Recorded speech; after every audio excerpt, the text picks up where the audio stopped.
Because I'm on the West All right, who's you ready? Coast. Okay. Hi, I'm the internet's Daniel Gastelum, and why do magicians all look the same? We either look like we're in different phases of attending a funeral. We're either grieving, we're embalming, or we're smoking a joint by the dumpster. Where we're in like turtlenecks, we have wallets on us at all times. We look like waiters in restaurants. We can't afford to eat at. $35 entree, get fucked. Or like we're wearing streetwear and you did not spend $900 on sneakers. You cannot afford 900. You're 3 months late on rent. You did not buy $900 sneakers, and it's really frustrating because I think magic is the most personal performance art there is. It's more personal than music. It's more personal than acting. It's more personal than music. Because not only do you pick the material, not only do you perform the material, but you have to genuinely delve into your philosophy, your ethics, and what matters to you in the performance. So why are you just wearing a suit? Why are you wearing a dark suit with a turtleneck and a chain and you've got one of those paper boy hats? I'm describing Terry Tyson. Why are we all dressing like I get it? Terry Tyson's the best. I agree with you. But we should all not look like Terry Tyson. That's his look. Yeah. And you're probably thinking, this is stupid, this is pointless. I'm not there to look cool. I'm there to read minds. Well, you know what? Let's look at the X-Men because I gotta tie this to comic books because of branding. Jean Grey, Professor Xavier, and Emma Frost all look completely different, not just because of the wheelchair. They have different character designs, and those designs play into the role they play in the mythology, how they interact with other people, and their own personality. Charles Xavier he's the leader. He's the guy who takes a step back. He does all the planning. He gets knocked out in the first issue of the arc, so he can't use his powers. Happens all the time in X-Men comics. You'd be surprised, like, oh, if the professor wasn't drugged or knocked out or kidnapped, we wouldn't have a story. He's very powerful, and that's why he has to be in control, and he kind of talks down to people. Jean Grey she's part of the first class of X-Men. She's been there from the beginning. She plays an important part on the team, but she's underappreciated, and then she gets possessed by an alien firebird and dies a lot. The giant phoenix emblem is not just, about power. It's not just about the cosmic energy of the universe. It's because she dies a lot. It's a joke. They acknowledge it in the comics. Jean Grey has died canonically 15 times. That's insane. That should not be a thing. Emma Frost is super rich. She's super wealthy. She has that facade of being cooler than you are, and she knows it. But she's also very lonely. All of that money and all of that power can't buy her anything. She puts up a shield around herself so she can't feel pain. That shield is made of diamonds, hence the diamond skin. They all read minds. They can all mess with your head, but they all have different designs that affect how the reader interacts with the story. Am I asking you to wear spandex? No, please don't. For the love of God, we don't need magicians in spandex. But we need magicians to look at their character designs in ways that can silently convey things about the characterization that don't have to be spelled out.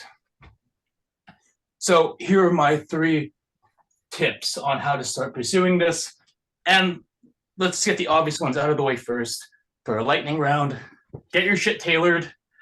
Ask your friends and family, can I pull this off, and let them be honest with you. And you don't need 17 wallets. I know we're all mentalists, but 17 is too many. 12. Get 12 wallets. Then we'll talk. Tip number 1, you need to understand where you fall on the power scale. In comics, I think the common power levels are street level, world level, cosmic level. Street level, you've got Daredevil, Jessica Jones, you've got people like Nightwing. Those are the people that have to deal with the everyday problems. And then you got world level people like Wonder Woman, Superman, people who have to take on world-ending threats. And then you have the cosmic level, people like Galactus, Silver Surfer. The Guardians are pretty cosmic, but it's more complicated. They more deal with space stuff. And I think in Magic, it goes down to the street level, people who are busking or strolling magic. People who then perform in theaters or venues or private parties, they're more the world level of magic. And then you have the cosmic, the people who go on tours and people who travel the world. And those are like the Jeff McBrides, the Dan Sperrys, the Chris Angels. Chris Angel as Silver Surfer is a really funny image because it's just a guy with no shirt, 4 belts, 7 necklaces, and a vest on a surfboard. That's an amazing image. But like, you gotta understand where you are on that scale. If you are a street level performer, you don't have to dress like you're going on an international tour. Go into your costuming like, well, you're going to work on the street. If you are somewhere towards the middle, a world level performer, someone who does theaters and stuff, you can go ahead and dress down or dress up as needed, but do you really need to wear a suit all of the time?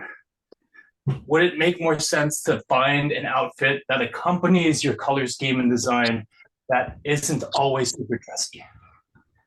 So I would say find out where you are on that scale and then dress appropriately. Because if you overdress to something, it's going to make everything really awkward. Trust me, you do not want to wear a tuxedo on a first date. 14-year-old me was very awkward. Found that out the hard way. I really ruined that screening of Iron Man 2. The second tip is going to be something along the lines of how do your tools interact with you? I mainly perform in bars on the street, and I do events like Magistrorum. I can't roll my R's, I'm very sorry. Nice. I also do things like Comic-Con, I do things like Anime Expo. So if I'm performing on the street, I'm interacting with people, my tools have to be accessed very quickly. I've got these Rob Liefeld pouches. I've got cards, I've got cigarettes, I've got business cards, I've got stuff ready to go here. I've also got these Ren Fair pouches that I have on me at all times. These hold my ninja rings. These hold a 90-minute show. And I've got so many pouches that I'm basically like Cable or Deadpool or some other 90s character. But I make it a point that all of my tools are easy to access and that they make sense in terms of the character design. So if you're a traveling mentalist who deals with the mysteries of the mind, maybe you have a really cool suitcase and you are able to pull things out and read the minds of everyone you meet in that day using the mysteries of only a pad and paper. Or maybe you're an actual necromancer and you dress like Brother Voodoo and you're on the train and everyone's changing train cars to get away from you. Then you probably have like a really cool case. Or maybe you're just some random guy and weird magical shit happens to you and you can't help it. Then you just look like a normal person. Maybe you just have like a shoulder bag. The design of that matters because how you access your tools that problem solve will influence how the audience interacts with you. And the final bit I would go into is this. How is your silhouette looking? Like if we broke you down into simple shapes, will people be able to remember you? So for me, I usually wear a big brown coat when I perform. So I've got a long block of brown and then a brown hat, tuft of Doctor Strange hair and an ankh.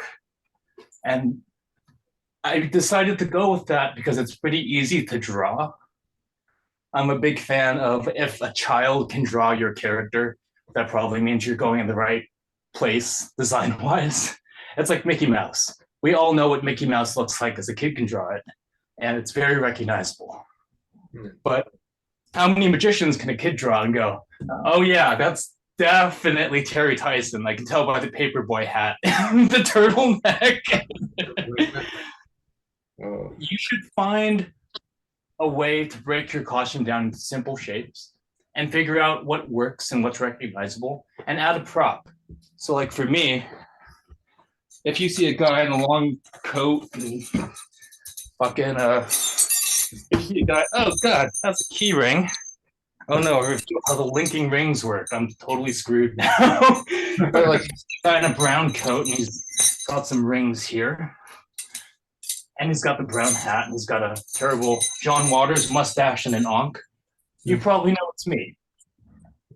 I spend a lot of time on the design side of things because I believe that I shouldn't have to explain, yeah, I'm on the street performing a lot and I've got Doctor Strange here because I like comic books. If I can convey that information without speaking, it saves everyone a ton of time. So I would say go into your character design work like it's going to be an efficiency thing. The less you can say and the more time you can save, the more you can focus on the actual material and the interactions. And you should totally look like a unique person because your magic is unique. I can't do it. None of us can do it. Only you can offer what you can offer. So you deserve to stand out. Again, I've mentioned Terry Tyson a lot in this lecture. Don't look like Terry Tyson, look like yourself. Because only Terry Tyson can pull off looking like Terry Tyson. I have tried. Let's just say my Valentine's Day outfit is it's not looking so hot. I'm the internet's Daniel Gastelum, and please remember to spay and neuter your mentalists. Thank you. Nice. Nice. Can you tell there's no air conditioning in my house at the moment? I've got the sweats. Like my diet is composed of nothing but Slim Jims. Oh, gosh. All right. Any questions for Daniel? Any questions? Yeah. I agree with you, Daniel. I have always said, and there's others that do the same, when people ask, well, what kind of character should I propose? I always tell people, do you. Yes. If you do that, you don't have to worry about scripting your appearance. Yeah. And you can put all your time into your performance. There's a band called Pulp that has a lyric of a bad cover version of love is not the same thing. And I think about that a lot for magicians. A bad cover version of David Copperfield is not the same thing. Exactly. So the only way you can truly be different is by doing you. Yes. Absolutely. I really like that, Jerry. I do a couple of different characters. Right now, really only two of them. And one of them is essentially the Village Wizard, which is essentially me.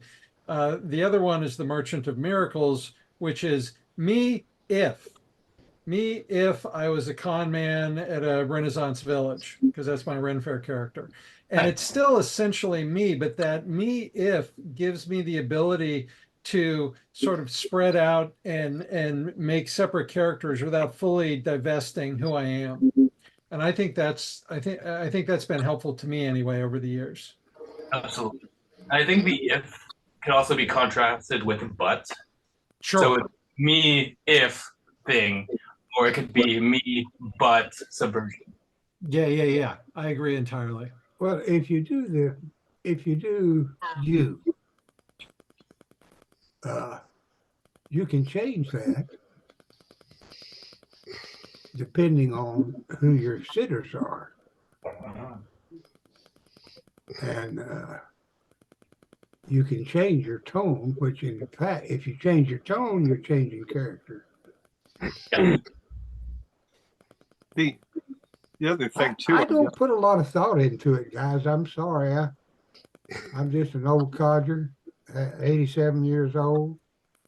Been living in these swamps for years and doing private scrying sessions.